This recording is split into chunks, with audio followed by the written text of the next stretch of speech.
મિત્રો આપના લોકપ્રિય કાર્યક્રમ મહામંથનમાં આપનું સ્વાગત છે। હું છું ઈશુદાન ગઢવી। રાજસ્થાનના રણસંગ્રામમાં પાયલોટનું પ્લેન ચગતું નથી તો ગેહલોતની ગાદી હજુ પણ સ્થિર છે। કહેવું મુશ્કેલ છે। હરિયાણાના માનેસરની એક હોટલમાં પાયલટ સમર્થક એમએલએ રોકાયા છે અને સરકારને પાડવાના મૂડમાં પાયલોટ રાજનીતિ કરી રહ્યા છે। એવામાં રાજસ્થાન સરકારના જળશક્તિ મંત્રાલયના મંત્રી ગજેન્દ્રસિંહ શેખાવત અને કોંગ્રેસના એમએલએ ભંવરલાલ શર્મા અને સંજયસિંહની કથિત ઓડિયો ક્લિપ, માફ કરજો, ગજેન્દ્રસિંહ કેન્દ્રના મંત્રી છે અને સંજયસિંહની કથિત ઓડિયો ક્લિપ વાયરલ થઈ છે, જેમાં સરકારને અલ્પમતમાં લાવવા માટે કોંગ્રેસે પૂરી તૈયારી કરી લીધી હોવાનો દાવો થાય છે। તો સામે પક્ષે કથિત ઓડિયો ક્લિપમાં ભાજપ પણ ગેહલોત સરકારને અલ્પમતમાં લાવવા માટે તૈયારી કરી રહ્યું છે। ઓડિયો ક્લિપ અંગે વીટીવી કોઈ સમર્થન નથી કરતું, પરંતુ સત્તાની તખ્તાપલટની સાથે પુરાવો જો સાચો હોય તો કેટલાક સવાલો પણ ઉભા થાય છે। સૌથી પહેલો સવાલ એ છે કે શું ખરેખર સત્તા માટે રાજકીય સેટિંગો થાય છે? રાજસ્થાનનો રણ જીતવા સામ દામ દંડ ભેદની નીતિ કામે જ લગાડી દેવામાં આવે છે? શું એમએલએની હોર્સ ટ્રેડિંગ થઈ રહી છે? ઓડિયો ક્લિપ એ પૂરતા પુરાવા સમાન છે? શું ખરેખર એમએલએનું ખરીદ વેચાણ જગજાહેર થાય છે? આ સહિતના સવાલો પર છે આજનું મહામંથન મારી સાથે।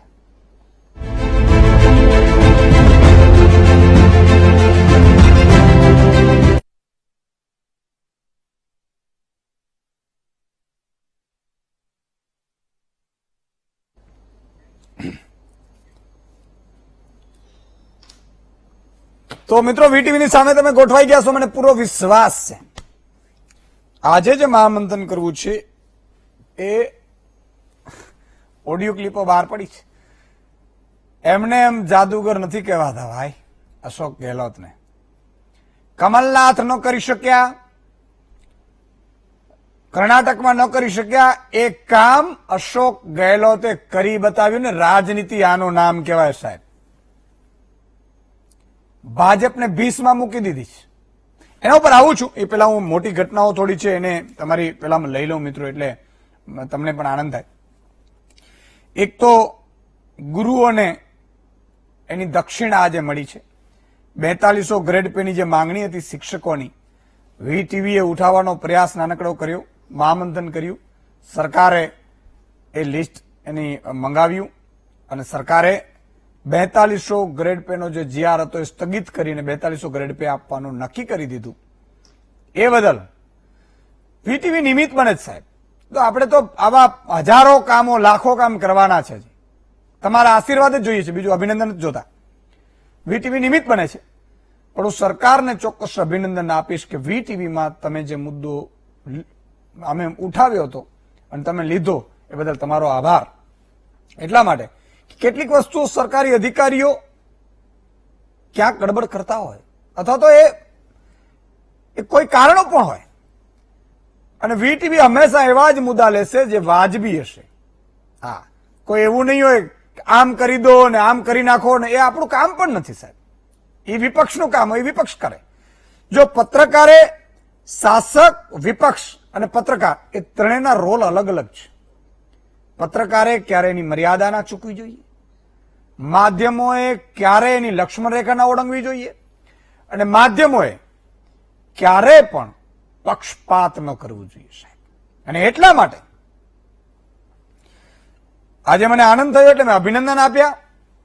સાથે સાથે સરકારને બે અપીલ હું કરીશ કે હજુ એસઆરપી નો જે મુદ્દો છે, મારું એક સપનું છે સાહેબ કે એક તો આઉટસોર્સિંગ 8 લાખ કર્મચારીઓ છે, એ આઉટસોર્સિંગ કર્મચારીઓના પૂરતું પગાર થાય મારું સપનું છે। એટલે જેમ મુખ્યમંત્રીએ જયારે મહામંથન કર્યું એટલે મુખ્યમંત્રી તરત જ શિક્ષણ મંત્રી, મુખ્યમંત્રીએ મિટિંગ કરી બંને વચ્ચે, પછી અધિકારીઓને લીધા અને 4200 ગ્રેડ પે માટે ઓર્ડર કર્યા। એ જ રીતે મારી અપીલ છે એસઆરપીના જવાનોને, મેં એક ડીજીપીને પણ વાતચીત કરી કે સર इसमें क्या हो सकता है। એમણે પણ મને કીધું કે ટીએડીએ માટે આ મોટા ભાગનું હોય છે, બાકી તો બંદોબસ્ત માટે હોય છે। એ રથયાત્રા હોય તો એ ગોંડલની કંપની પણ આવી શકે ને ત્યાંથી બોલાવી શકે, નર્મદામાંથી, એમાં કઈ હોય નહીં। પણ દર 3 મહિને એટલા માટે કે ડીએટીએ ચાલુ ના અંતે એવું, એટલે 130 કરોડ થાય છે। અને આ લોકો એમ કે છે કે ડીએટીએ નથી જોતું સાહેબ। એવું એસઆરપીના જવાનોની માંગણી સાહેબ એકવાર તમે અજમાવી જુઓ। 3 મહિને બદલી જાય છે, બંધ કરો, જિલ્લા વાઇઝ સ્થિર અસ્થાયી કરો, એ મારી અપીલ છે, આપને હાથ જોડીને વિનંતી છે। થઈ શકે તો કરો। એના માટે પણ હું પ્રદીપસિંહજીને અભિનંદન આપીશ, કરશે એટલે, અને મુખ્યમંત્રીને પણ આપીશ. પ્રદીપસિંહજી ખૂબ સારા માણસ છે સાહેબ. કામગીરીમાં એ માણસ હેલ્થની પણ પરવા નથી કરતા. એ બાબતે હું પણ સાક્ષી રહ્યો છું, એટલે એમને પણ અભિનંદન આપીશ ને આ એક પ્રશ્ન લેવાનો અપીલ કરીશ. બીજું મારે અભિનંદન, મારી ઈચ્છા છે હું નીતિનભાઈને આપું, આરોગ્ય મંત્રીને. આ આઉટસોર્સિંગના એજન્સીઓનો તમે જે આ લૂંટ છે, શોષણ, એ ખાલી બંધ કરાવો ને સાહેબ, તો હું તમને અભિનંદન આપીશ. અમારું સપનું છે સાહેબ. એટલે આ એક વાત આની થઈ. હવે હું મુદ્દા ઉપર આવું છું. 3 ઓડિયો ક્લિપ રાજસ્થાનની બહાર પાડી. એસઓજી એ તપાસ કરી સચિન પાયલોટને. સચિન પાયલોટની બકરી ડબ્બામાં પુરાઈ ગઈ અત્યારે એવું લાગે છે. એ 2 વિકલ્પ છે. એસઓજી પહોંચી છે સચિન પાયલોટના. એના વિઝ્યુઅલ દેખાડો, ચાલુ કરો, મને હાફ વિન્ડોમાં રાખો. સચિન પાયલોટ અત્યારે માનેસર હોટલમાં છે, હરિયાણામાં. હરિયાણામાં ભાજપની સરકાર છે. કોંગ્રેસનો એવો આક્ષેપ છે કે ભાજપની સરકારે બધું એને ગોઠવી દીધું છે એમ હોટેલોનું. બધા જે ધારાસભ્યો છે કેટલાક એ ત્યાં છે, એના સમર્થકો. હવે ઓડિયો ક્લિપોમાં જે ભંવરલાલ શર્મા, સંજય જૈનની ધરપકડ થઈ ગઈ. એક આક્ષેપ છે કેન્દ્રીય મંત્રી ગજેન્દ્રસિંહ શેખાવત ઉપર.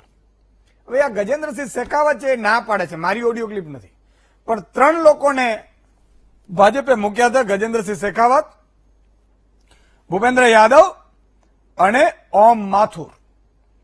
વસુંધરા રાજે છે ક્યાંય જતા નથી ને ક્યાંય પિક્ચરમાં નથી. વસુંધરા રાજે પિક્ચર જોઈ રહ્યા છે. અને સચિન પાયલટને સીએમ બનવું છે, એટલે એને આ બધી ગતકડાઓ કર્યા છે, એવો આક્ષેપ છે કોંગ્રેસનો. હવે એસઓજી ગઈ છે ત્યાં, હરિયાણા પોલીસ અટકાવતી હતી, અત્યારે પાછી જવા દે છે એવી વાત છે. અત્યાર સુધી અટકાવી રાખી છે એસઓજીએ. એસઓજીને જવા નથી દેતા. સચિન પાયલોટની પૂછપરછ કરવાની છે કે ભાઈ, હવે બકરી એટલા માટે ડબ્બામાં આવી છે કે 124 લાગી છે, દેશદ્રોહની કલમ લાગી છે, અને એ સરકાર ઉથલાવવાની ઓડિયો ક્લિપો અશોક ગેહલોતે કરાવી લીધી છે. જે આ ન કરી શક્યા કોણ? કમલનાથ. ટૂંકા પડ્યા કહેવાય. રાજનીતિમાં ઉતર્યા પછી ક્યારે ટૂંકું નહીં પડવાનું. ટૂંકું પડો તો રાજનીતિ કરવાની તમને, કારણ કે તમે જો સારું ત્યારે જ કરી શકશો જ્યારે તમે પોતે તમારી સીટ સંભાળી શકશો. એટલે એ રાજનીતિમાં કાચા પડ્યા. જ્યોતિરાદિત્યનાથે એનું ફીંડલું વાળી દીધું. જ્યોતિરાદિત્ય સિંધિયાએ ફીંડલું વાળી દીધું અને બધું સમૂહસૂત્ર પડી ગયું. રાજસ્થાનમાં આ હતું, રાજ્યસભા વખતથી એમણે ટ્રાય કરી હતી અને ઓડિયો ક્લિપ એસઓજી અત્યારે તપાસ કરી રહી છે. નોટિસ ફટકારી અને સચિન પાયલોટની બકરી ડબ્બામાં છે. આમાં ધરપકડ સચિન પાયલોટની થઈ શકે. હવે સચિન પાયલોટની ધરપકડ થાય, બીજા ધારાસભ્યો છે એ ડરી જાય, એટલે સચિન પાયલોટ ત્યાંથી નીકળતા નથી. પ્રેસ કોન્ફરન્સ કરવાની હવે એનામાં એ છે નહીં. હવે એક જ ઓપ્શન છે સચિન પાયલોટ પાસે. કાં તો એ બે વિકલ્પ છે. કાં તો કોંગ્રેસમાં પાછા છે, કાં એને ભાજપને કહીને સરકાર પાડવી પડે. જો સરકાર નહીં પાડે, જો યેદુરપ્પાની ઓડિયો ક્લિપ બહાર આવી હતી, કથિત ઓડિયો ક્લિપ, આપણે કોઈ પુષ્ટિ કરતા જ નથી, વીટીવી પુષ્ટિ કરતું જ નથી કે આ છે, કથિત છે. તો કથિત ઓડિયો ક્લિપ બહાર આવી હતી, એને ગમે તેમ કરીને સરકાર પાડીને પછી જીતાડીને મુખ્યમંત્રી બની ગયા. એટલે પછી મુખ્યમંત્રી બની જાવ એટલે તમારી તપાસો બધી પીલે વળી જાય. એવી જ રીતે હવે આને પાડવી જ પડે રાજસ્થાનની, નહીં તો જેલના સળિયા જોવા પડે અથવા પાછું જવું પડે. આ આખી ઘટના છે. અને આ મુદ્દા ઉપર આજે મહામંથન કરવાના છે. વચ્ચે નરેન્દ્રભાઈ મોદી આવશે, યુએનમાં સંબોધન, એ પણ સાંભળીશું અને ચર્ચાને પણ યથાવત રાખીશું. આપણી સાથે 4 મહાનુભાવો અત્યારે જોડાયા છે. કૈલાસભાઈ ગઢવી કોંગ્રેસના નેતા છે, શ્રદ્ધાબેન રાજપૂત ભાજપના નેતા છે, પરિમલભાઈ ત્રિવેદી રાજકીય વિશ્લેષક છે, મનીષજી થાપર રાજકીય વિશ્લેષક છે. 4 મહાનુભાવો માં અત્યારે 2 દેખાઈ રહ્યા છે. 2 ને લઈ લઈ પછી આવશે, એમાં કઈ વાંધો નથી. કૈલાસભાઈ, અશોક ગેહલોત અત્યારે જાદુગર સાબિત થયા છે, એ વાત હકીકત છે.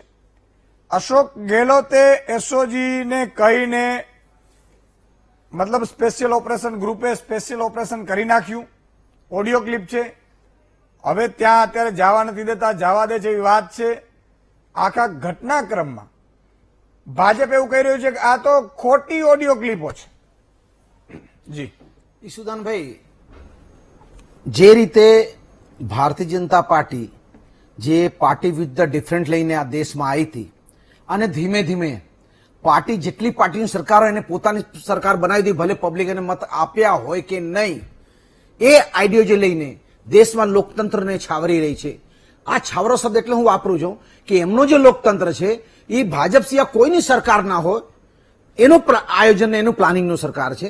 એટલે એવી પરિસ્થિતિમાં ધીમે ધીમે જે રીતે મધ્યપ્રદેશ સરકાર, કર્ણાટક સરકાર, તમે જ બધા જાણો કે જ્યારે સરકારમાં મધ્યપ્રદેશ કર્ણાટકમાં ડખો ચાલ્યો ત્યારે ભારતીય જનતા પાર્ટી નેતાઓ મોટે મોટે પાયે તમારા ટીવીના સ્ટુડિયોથી બૂમો પાડતા હતા કે આ તેમનો ડખો છે, અમારે કોઈ લેવા દેવા નથી, અમને એનો ડખો છે, અમારે કોઈ લેવા દેવા નથી. અને જેમ એ પ્રોસેસ પૂરી થઈ એટલે બધા ભાજપમાં જતા રહ્યા. એટલે ભારતીય જનતા પાર્ટી લોકતંત્રને ખડે ચોકે, ખડે બજારે વેચવા માટે અને ખરીદવા માટે રોડ પર નીકળી છે.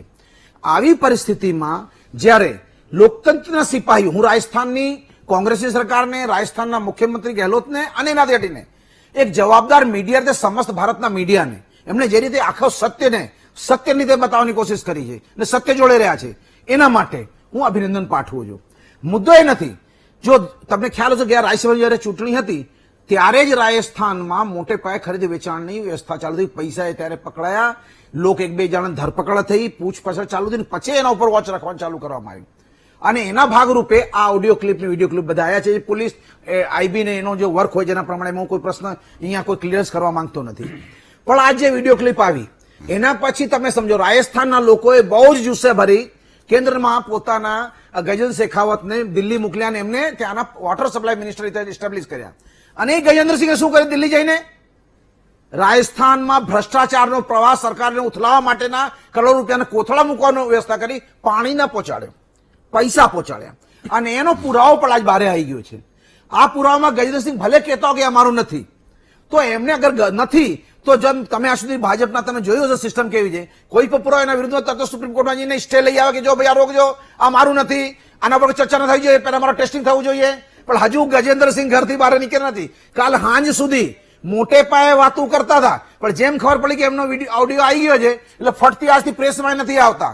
એ જ રીતે સચિન પાયલોટ, આજે કહું છું, સચિન પાયલોટને કોંગ્રેસે પોતાના સભ્યપદથી સસ્પેન્ડ કર્યા છે. સચિન પાયલોટને કાલ એના આત્મામાં આવે કે મેં ખોટું કર્યું છે અને માફી માંગીને કોંગ્રેસનો દરવાજો ખુલ્લો દેખાય તો માફી માંગીને આવી જાય. કોણે ના પાડી છે? કારણ કે અલ્ટિમેટલી યાદ રાખજો, લોકો સરકાર ચૂંટે છે, લોકો મત દે છે, લોકો સરકાર બનાવે છે.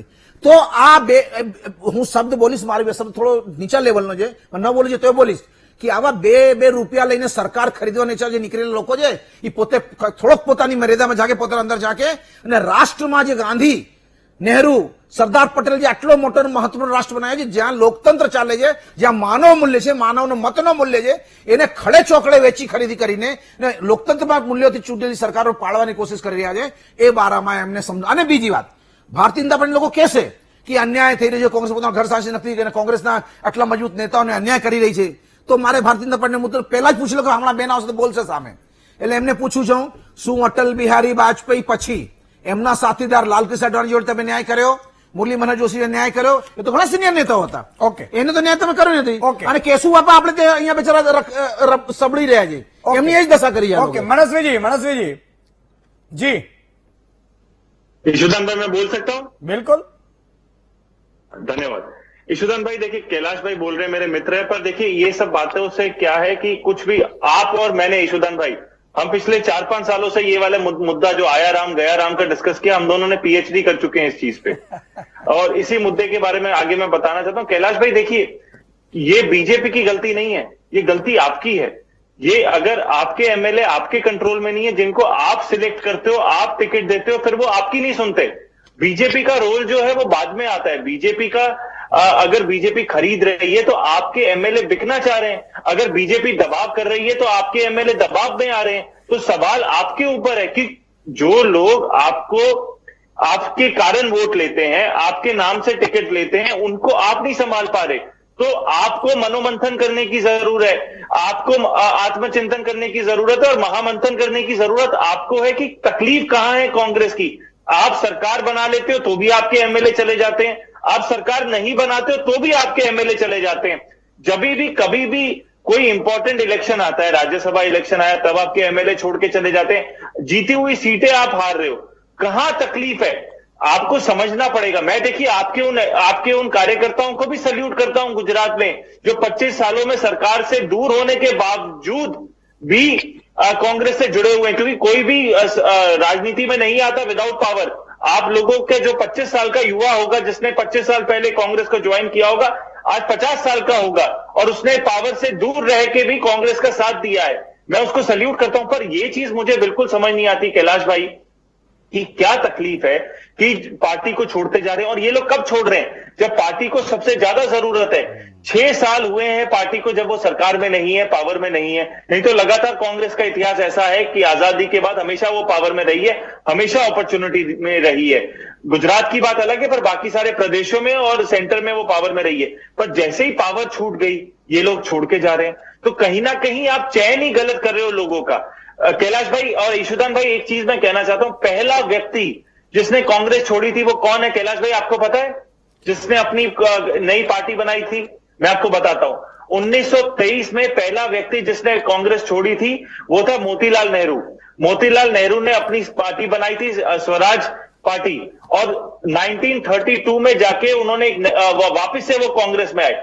कांग्रेस में अनेक लोग छोड़ के गए हैं, अनेक लोगों ने अपनी पार्टी बनाई है और फिर से वो वापस भी आए हैं। ये आपकी कांग्रेस की काबिलिय तारीफ है कि आप वापस ले। हमारे प्रणब दा, हमारे फॉर्मर प्रेसिडेंट ऑफ इंडिया 1986 में पार्टी छोड़ के गए, उन्होंने राष्ट्रीय समाजवादी पार्टी बनाई और फिर 1989 में वापस आए और कांग्रेस ने खुले मन से उनको अपनाया है। और एक और चीज मैं कहना चाहता हूं, श्रद्धा बहन आए उनसे पहले, कि देखिए बीजेपी के कार्यकर्ताओं ने पार्टी बनाई है बीजेपी की। बीजेपी जो पार्टी है कोई मामूली पार्टी नहीं है, वो भारतीय जनसंघ से लेके आज तक बीजेपी का एक सफर रहा है संघर्ष का। और इन संघर्ष करने वाले कार्यकर्ताओं ने बीजेपी जैसी बड़ी, दुनिया की सबसे बड़ी पार्टी बनाई है, दुनिया की सबसे अमीर पार्टी बनाई है, दुनिया की सबसे ज्यादा कार्यकर्ता जिस पार्टी में, वो वाली पार्टी बनाई है। अब बीजेपी को तकलीफ क्या होगी? बीजेपी जब ये आउटसोर्स नेता लेंगे, अगर कोई भी जो 40 साल 30 साल से इस पार्टी को टच कर रहा है वो आ जाएगा, तो बीजेपी का कहीं ना कहीं जो कार्यकर्ता है वो दुखी होगा। ये लोग आपके ऊपर आके बैठ जाएंगे। और कांग्रेस के एमएलए और एमपीज को मैं ये चीज कहना चाहता हूं कि जो भी पिछले 20 सालों में कांग्रेस से बीजेपी में गया है उसका आप इतिहास देख लीजिए, चाहे अल्पेश ठाकुर हो, चाहे कोई भी व्यक्ति हो। क्या ज्योतिरादित्य सिंधिया को मैं कहना चाहता हूं ये कभी भी बीजेपी का अध्यक्ष बनाएंगे? नहीं बनाएंगे, क्योंकि ये सेकंड लाइन ऑफ लीडर है। ये समझना पड़ेगा, जो भी आया राम गया राम करते हैं इन सबको समझना पड़ेगा। बिल्कुल आपने सही फरमाया, खत्म करते ही है। मुझे तो इसलिए जिग्नेश मेवाणी पे गर्व होता है। कांग्रेस के नेता बिकते हैं ऐसा कहते हैं लोग, लेकिन जिग्नेश मेवाणी अपक्ष है फिर भी बिका नहीं, ये हकीकत है। सही बात है कि नहीं? हकीकत है कि नहीं? बिल्कुल बिल्कुल बिल्कुल सही बात है। बिकना चाहिए ही नहीं लोकतंत्र में। आप लोकतंत्र को बेचते हो के लिए। और ईशुदान भाई बिल्कुल ईशुदान भाई, ये लोग हमको रिप्रेजेंट करते हैं और ये लोग जब बिकने की बातें करते हैं या कोई खरीदने की बातें करते हैं तो सोचो लोकतंत्र बिक रहा है, सोचो लोकतंत्र के खरीदार आगे, ये गलत है। बिल्कुल श्रद्धाबेन, एक बात के ઓડિયો ક્લિપ અત્યારે આ વિઝ્યુઅલ મિત્રો લાઈવ દ્રશ્યો આવી રહ્યા છે, આપ જોઈ રહ્યા છો। સચિન પાયલોટ ને ત્યાં એસઓજીની ટીમો બધી પહોંચી છે એનું છે। સજાબેન, એક યેદુરપ્પાનું ઓડિયો ક્લિપ આવ્યું હતું, પછી સરકાર જો કે બની એટલે સ્વાભાવિક છે કે પછી જેની સત્તા હોય એટલે ઓડિયો ક્લિપ બધું થઈ જતું હશે, એવું આપણે ખબર નથી, આક્ષેપો થાય છે। ગુજરાતમાં કોઈ કોંગ્રેસના નેતાની એક કેપેસિટી નથી કે એ ઓડિયો ક્લિપો રેકોર્ડ કરાવી શકે, ઘણા ગયા અને ઘણા થયા, પણ ગુજરાતના નેતાઓ થોડા નબળા પડે છે એમ ચોક્કસ કહી શકાય। કદાચ સરકાર નહીં હોય એટલું હોઈ શકે। કમલનાથને ત્યાં પણ કોઈ રેકોર્ડિંગ આવ્યું નથી, એ કમલનાથ પણ સીએમ તરીકે નબળા પડ્યા એવું કહી શકાય, એવું બધા આક્ષેપો કરે છે, આપણે બહુ ખબર નથી। અને અહીંયા ઓડિયો ક્લિપો બહાર આવી છે, એમાં તમારા મંત્રીઓ પણ છે, કેન્દ્રીય મંત્રીઓ। એટલે એક સિમ્પલ વાત છે, તમે ભલે આમ કહેતા ખોટું છે તો ખોટું હોય તો એનું નાર્કો ટેસ્ટ થવું જોઈએ, એફએસએલમાં મોકલવી જોઈએ, આ બધી વિધિઓ પણ થવી જોઈએ, પૂછપાછમાં ખરેખર આ ભાજપ ખરેખર આવી રીતે 10-10 ને 20-20 કરોડમાં ખરીદતું હશે કે પછી આ લોકોના એવા હૃદય પરિવર્તન થાય છે કે સામેથી ભાજપના ઘરે જાય છે, અને ઈ પણ કેવા સમયે કે જ્યારે કોઈ ચૂંટણીઓ હોય અથવા તો એટલે આ કોઈ આવું હૃદય પરિવર્તન એમને એમ થાય નહીં, કારણ કે એ પાણીનો ઘૂંટડો ઉતરતો નથી અમારા મનમાં, ગુજરાતની હિન્દુસ્તાનની જનતાના। જી શ્રદ્ધાબેન, સંક્ષિપ્તમાં। શ્રદ્ધાબેન બી જાણતી है। પહેલા કન્ફર્મ કરો, મારો અવાજ સંભળાય છે ઈશુદાનભાઈ? બિલકુલ સંભળાય, બિલકુલ આવે છે। હા ઈશુદાનભાઈ નમસ્તે, તમે વાત બહુ સાચી મૂકી છે। હું ખાલી એટલી વસ્તુ કહેવા માંગુ છું, ખરીદ ફરોખની નીતિ જે પાર્ટીની અંદર રાતોરાત ઉગી નીકળેલી આ પાર્ટી નથી, સંઘર્ષોની પાર્ટી છે. પગમાં ચપ્પલ નહોતા અમારા નેતાઓના. અમારી પાસે મશાલ સળગાવવા માટે એક શું કહેવાય છે પેટ્રોલ કે કોઈ ઓઇલ બી નહોતું. અને અમારા કાર્યકર્તાઓ જયારે કામ કરતા હતા અને થાકી જતા હતા ત્યારે એમની પાસે ખાવા માટે ચણા શીંગ અને ગોળ બી નહોતા. એ જનસંઘના કાર્યકર્તા આ પાર્ટીને અહીં સુધી લાયા છે. અમને તો અત્યારે બહુ સારી પરિસ્થિતિમાં એમણે આપ્યું છે. બરોબર છે. એટલે એ પાર્ટીનો આ ઇતિહાસ છે ને આ ઇતિહાસ પ્રશિક્ષણ વર્ગ અમે લોકો ભણીએ છીએ. આ સંઘર્ષો ત્યારના બી અમારા નેતાઓ અને કાર્યકર્તાઓ જે છે આજે પણ અમારો બૂથ લેવલનો કાર્યકર્તા 25-30 વર્ષથી બૂથ ઉપર છે અને તાલુકા લેવલનું પણ એક પદ નથી મળ્યું, છતાં બી પોતાના ઘરના પૈસાથી 25 વર્ષથી બૂથને પ્લસ કરે છે. એ સંઘર્ષોની અને એ ભારત માતાને પરમ વૈભવ પર લઈ જવાની વિચારધારા વાળા કાર્યકર્તાઓની આ પાર્ટી છે. એમાં નેતા, નેતૃત્વ અને કાર્યકર્તાઓની કોઈ કમી નથી. બીજી વસ્તુ વાત રાજસ્થાનની કરીએ, બિલકુલ તપાસ થવી જોઈએ.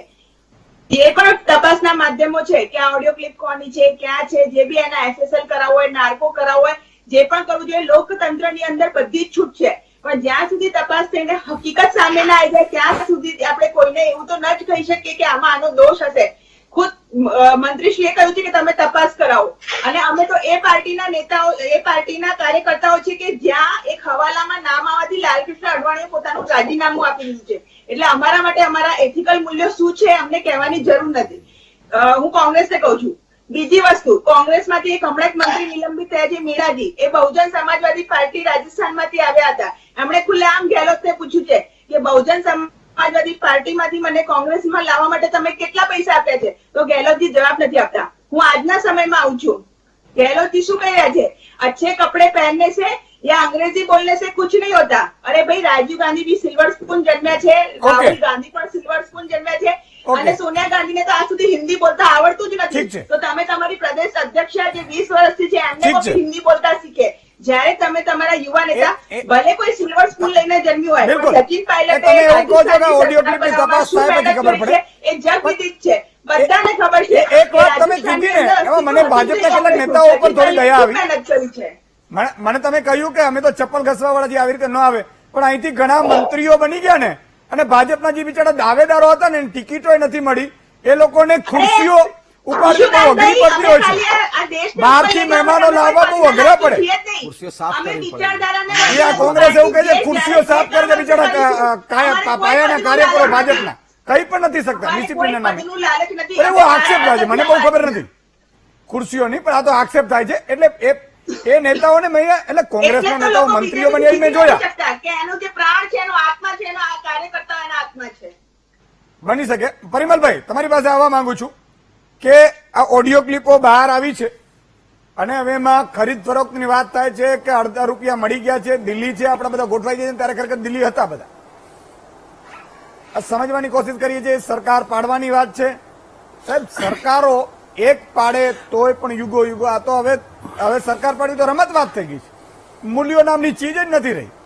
અને એ પણ એ પાર્ટી ઉપર આક્ષેપ થઈ રહ્યો છે જેનો કેન્દ્રમાં માય બાપ કહેવાય. કેન્દ્રની સરકારોની બધાની માય બાપ હોય.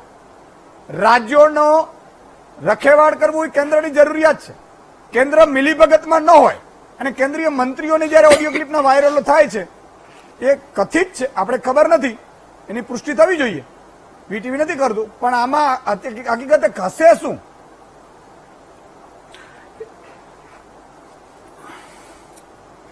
ઈસુદાનજી, આપણે મારું સદભાગ્ય છે કે તમારી સાથે આપણે રાજસ્થાન ઉપર આ બીજી ડિબેટ થાય છે.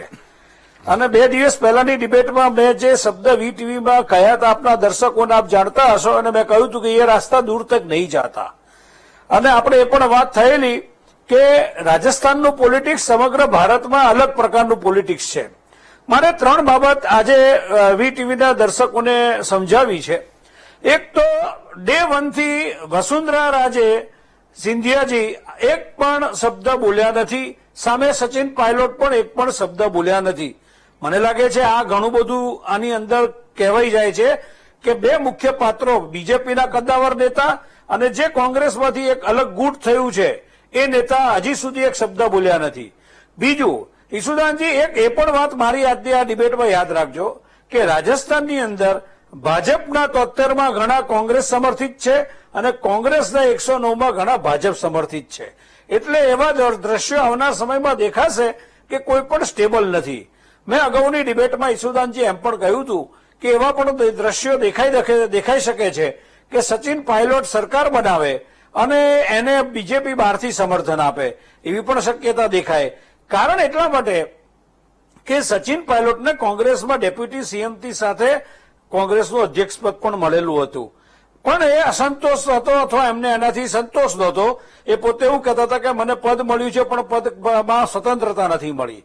આજે એવું દેખાય છે ઈસુદાનજી કે જો આ પરિસ્થિતિ આગળ જાય, એક્સ્ટ્રાપોલેટ થાય, તો આજની સ્થિતિમાં તમે જે આ ઓડિયો ટેપની વાત કરો છો, હું માનું છું કે અશોક ગેહલોત છેલ્લા 3 દિવસથી કહેતા હતા કે મારી પાસે પુરાવા છે, અમે યોગ્ય સમયે આપીશું. બિલકુલ. આમાં હું એવું તમે તમારી એક્સપર્ટ કોમેન્ટમાં જે વાત કરી સુદાનજી, બિલકુલ, એને હું 100 આઉટ ઓફ 100 એટલા માટે આપું છું કે જે કમલનાથ ના કરી શક્યા, કર્ણાટકમાં ના કરી શક્યા, એ રાજેશ પાયલોટે કરી બતાવ્યું, અશોક ગેહલોતે કરી બતાવ્યું. અશોક ગેહલોતની એક વાત મારે તમને બીજી એ પણ કહેવી છે કે મોહનલાલ સુખડિયા અને ભૈરવસિંહ શેખાવત પછી રાજસ્થાનમાં કોઈ એક નેતાએ લાંબો સમય સેવા કરી હોય મુખ્યમંત્રી તરીકે અને નાની ઉંમરથી શરૂ કરીને ઘણા લાંબા સમય સુધી પદ ઉપર રહ્યા હોય, તો એમાં ત્રીજું નામ એ ગેહલોતજીનું આવે છે. મેં તમને એ પણ દિવસે કહ્યું હતું કે ગેહલોતજીની એટલી તાકાત છે કે કોંગ્રેસનું શીર્ષસ્થ નેતૃત્વ નરેન્દ્રભાઈ મોદી આદેશ કરી શકે એવી સ્થિતિમાં આવવાની તૈયારી છે, કારણ કે એમની ત્યાં પકડ છે. પરિમલભાઈ આવીશું હવે આપની પાસે પાછા. મિત્રો, એક નાનકડો ત્યાં સુધી વિરામ લઈ લઈએ. નરેન્દ્રભાઈ મોદી યુએનમાં સંબોધન કરવાના છે, એને પણ વચ્ચે આપણે લઈ લઈશું થોડી જ ક્ષણમાં, ક્યાંય જતા નહીં. દર્શક મિત્રો, ફરીથી આપનું સ્વાગત છે. તો જી પરિમલભાઈ, તમારી વાત અધૂરી રહી ગઈ હતી.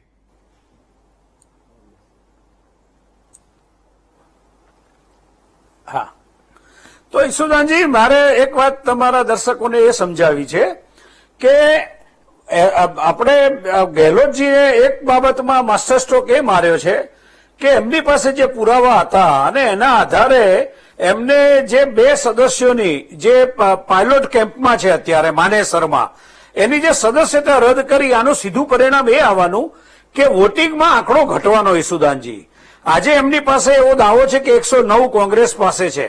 જો આ રીતે એ રદ થાય, અને તમે જોયું 10મી તારીખ સુધી, એટલે કે સોમવાર સુધી આની હિયરિંગ અત્યારે મુલતવી રહ્યું છે, મંગળવારે એનો ચુકાદો આવશે. અને જે રીતે આક્રમકતાથી એમને પ્રોએક્ટિવ ડિસિઝન લઈને જે પગલા લીધા છે ઈસુદાનજી, એના કારણે આજે ફ્રન્ટ સીટ ઉપર, ડ્રાઈવર સીટ ઉપર કોંગ્રેસ છે. એનું કારણ એ છે કે અત્યારે કોંગ્રેસ સરકાર બચાવી શકી છે. આ 2 સદસ્ય જે નીકળી ગયા એનો એમને કોટા નીચો આવશે વોટિંગમાં, અને સાથે સાથે જો બીજાની જે ઉપર કાયદેસર પગલા લેવાની વાત ચાલે છે એની અસર પણ થશે. પણ તમે જોયું કે હરીશ સાલ્વે અને રોહતગે જે વાત કરી, મુકુંદ રોહતગે, એમને ચોખ્ખું કીધું કે ભાઈ અત્યારે સદન ચાલતું નથી એટલે આ ગેરવ્યાજબી છે, જોઈએ ચુકાદો શું આવે છે. પણ કમલનાથ ના કરી શક્યા એ મિત્રો, એક વિડીયો તમને પ્લે કરાવવા માંગુ છું, એટલા માટે કે મારે થોડું તમને છે ને આ જે ઘટમાળ કેમ નથી પ્રશ્નો ઉકેલાતા ને એની વાત છે. આ મુદ્દા ઉપર તો આવીશું, પણ અમરેલીમાં એ વિડીયો પ્લે કરવામાં આવે. અમરેલીમાં આ જોઈ રહ્યા છો, ખેડૂતોની લાઈન છે સાહેબ. આ મંત્રી છે એ ચૂંટણીઓ માટે અત્યારે પ્રયાસ કરી રહ્યા છે. આ ખેડૂતોની લાઈન છે. હું જો વારંવાર કહું છું ને, પીડા મને આ થાય છે. તમે ચૂંટણીઓ લડો એનો વાંધો નથી, આ ખેડૂતોની લાઈન છે. તમે જોજો મિત્રો, ખાતર માટે ખેડૂતો ઉભા છે અમરેલીમાં. ખાતર માટે ખેડૂતોની આ લાઈનો છે સાહેબ. આ જગતનો તાત જેને કહીએ છીએ એની આ લાઈનો છે, જોઈ લો પેલા ખાલી. અને બીજી બાજુ છે મંત્રીશ્રી છે, ચૂંટણીઓની તૈયારીઓ કરી રહ્યા છે. આગામી ચૂંટણીઓ આવે છે ગઢડામાં. બધા કોળી સમાજના આગેવાનો સાથે મિટિંગ કરી હતી બોટાદમાં. આ કોળી સમાજના આગેવાનો સામે મિટિંગ કરવાનો સમય છે? આ મંત્રીશ્રી છે. હવે મંત્રીશ્રીએ ખરેખર જવું જોઈએ તો ક્યાં જવું જોઈએ? ખેડૂતોને ખાતર નથી મળતો ત્યાં તો તમે જતા નથી. કોઈ મંત્રી તમારી પાસે ફરક ગયું? આટલી મોટી લાઈનો છે ખાતરની. આપણા ગુજરાતના ને હિન્દુસ્તાનના ખેડૂત છે, પાકિસ્તાનના નથી, હું વારંવાર કહું છું.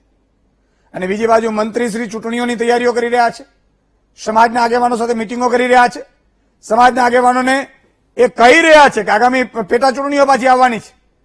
તમે ચૂંટણીઓમાંથી બહાર નહીં આવો, આના કારણે જે કામ કરવાનું છે, જો મિત્રો હવે આ જોઈ લીધું ને તમે, શું કામ ગુજરાતના અને હિન્દુસ્તાનના લોકોનું કામ નથી થતું? એ આનું કારણ, જે કામ મંત્રીશ્રીઓએ કરવાના હોય છે એ કરતા નથી, અને જે નથી કરવાના એ બધા કરે છે. હું એમ નથી કહેતો ચૂંટણી ના લડો, પણ કોરોના સમય છે, આ સમયમાં સાહેબ આજે મેં વિચાર કર્યો હતો આપઘાતો ઉપર મારે મહામંથન કરવું હતું. લોકો આર્થિક સંકડામણમાં મુકાયા છે, લોકોને શું કરવું ખબર નથી, આમને ચૂંટણીઓમાંથી બહાર નથી આવવું. સમાજના આગેવાનો સાથે મીટિંગ, કેમ ભાઈ મીટિંગ કરી અત્યારે કોરોના વખતે? શું કામ જરૂર હતી મીટિંગ કરવાની? ચૂંટણીઓ લડો એનો વાંધો નથી. ખેડૂતો એક બાજુ ખેડૂતો છે, ત્યાં તો કોઈ મંત્રી નથી જતું, મોટી લાઈન હતી ખાતર લેવા માટે. સાહેબ પીડા એ છે કે તમે જે તમને સોંપાયેલું કામ છે, જેનો તમે પગાર લો છો, એનું તમે કામ કરો. આ પેલા કોંગ્રેસમાં હતા, હવે ભાજપમાં છે, એનાથી મતલબ નથી મને કોંગ્રેસ ભાજપમાં, પણ તમારા દિવસો કેમ આપણા જ્ઞાતિઓના આગેવાનોના ફાર્મ હાઉસો વધ્યા, નેતાઓના કારો કેમ આવી બંગલા, એનું કારણ શું છે ખબર છે? પોતે એ જ કામ કરે છે એમાં પોતાને લાભ હોય. હું એમ નથી કહેતો કે આમાં પર્સનલ લાભ હોય, પણ આ કામો કરવાથી તમે પેલા તો કામ કરી ન શક્યા, એટલે જે લોકોને તમારે મિટિંગો ન્યાય કરવાનો એ ન કરી શકો. હું અત્યારે ચેનલે જ છું અને હું રોજ રિપોર્ટિંગ કરવા નીકળી જાઉં તો, એક સ્ટોરી કરવા નીકળી જાઉં તો, સ્ટોરી કરવાનું મારું કામ નથી, હવે એ મારી ટીમો કરતી હોય તો આખી ચેનલની વ્યવસ્થા તંત્ર છે ને બગડી જાય. મંત્રીશ્રીઓએ મિટિંગો એ જ કરવી જોઈએ જે ગુજરાતના જનતાની હિતની હોય. મંત્રીશ્રીઓ અને અધિકારીઓ એ જ કામ કરવા જોઈએ. આ તો ઉદઘાટનો માટે લાઈનો લગાડે. ઉદઘાટન શેના હોય સાહેબ? ઓનલાઈન થયું, પૂરું થઈ ગયું, નીકળી ગયા. હમણાં એક સાંસદશ્રીને જોતા હતા, જ્યાં જ્યાં ચૂંટણી આવવાની છે ને ત્યાં બધા લોકાર્પણો, ઉદઘાટનો, અને ત્યાં પાછી મોટી ભીડ થાય. શું કામ ભીડ કરો છો સાહેબ કોરોના સમયે? અમને તો જીવવા દો. એટલે આ હું એટલા માટે કહું છું કે આપને ખબર પડે. ફરીથી અગેન તમારી પાસે આવવા માંગુ છું કૈલાસભાઈ, બીજા ટર્નમાં લઈ લઈશું.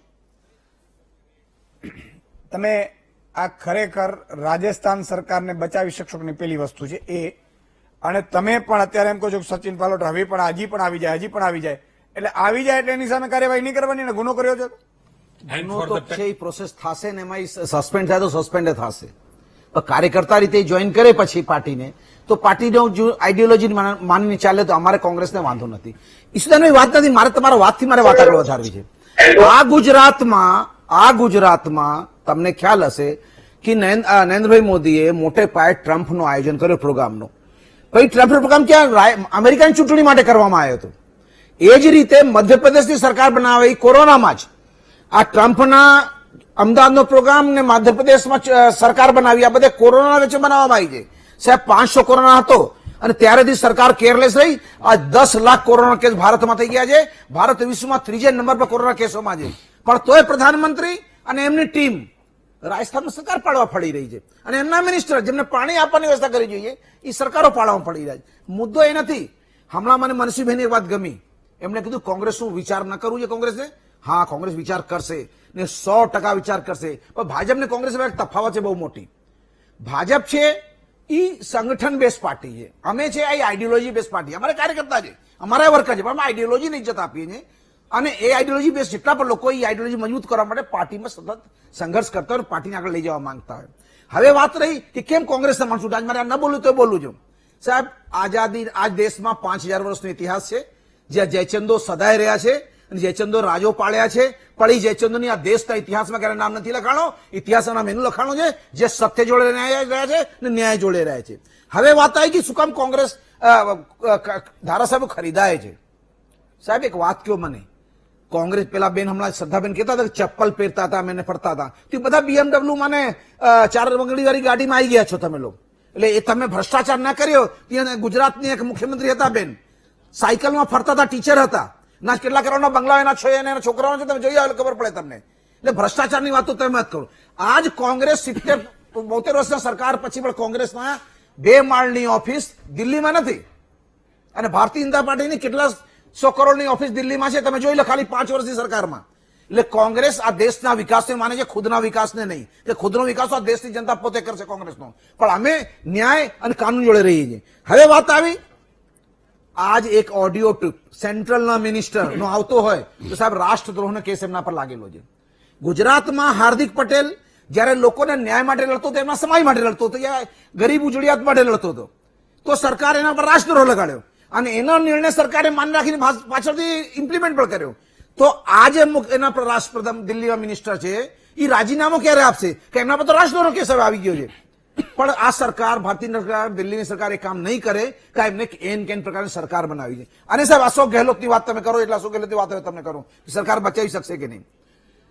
જયારે અશોક ગેહલોત વર્ષો પહેલા દિલ્હીમાં કેન્દ્રમાં મિનિસ્ટર હતા, એ સમય ભૈરોસિંહ શેખાવતની સરકાર હતી રાજસ્થાનમાં, ને ત્યારે આજ મિસ્ટર શર્મા જે પાર્ટીએ સસ્પેન્ડ કર્યા છે, એ સમયે ખરીદ ફરોખ્ત કરીને આખી ત્યાંની સરકાર ભૈરોસિંહ શેખાવતની સરકાર પાડવા માંગતા હતા. ત્યારે ભૈરોસિંહ શેખાવત પોતે અમેરિકામાં પોતાનો ટ્રીટમેન્ટ કરાવ્યા હતા બીમારીનો, અને મુખ્યમંત્રી ચાર્જ કોઈને આપ્યો હતો.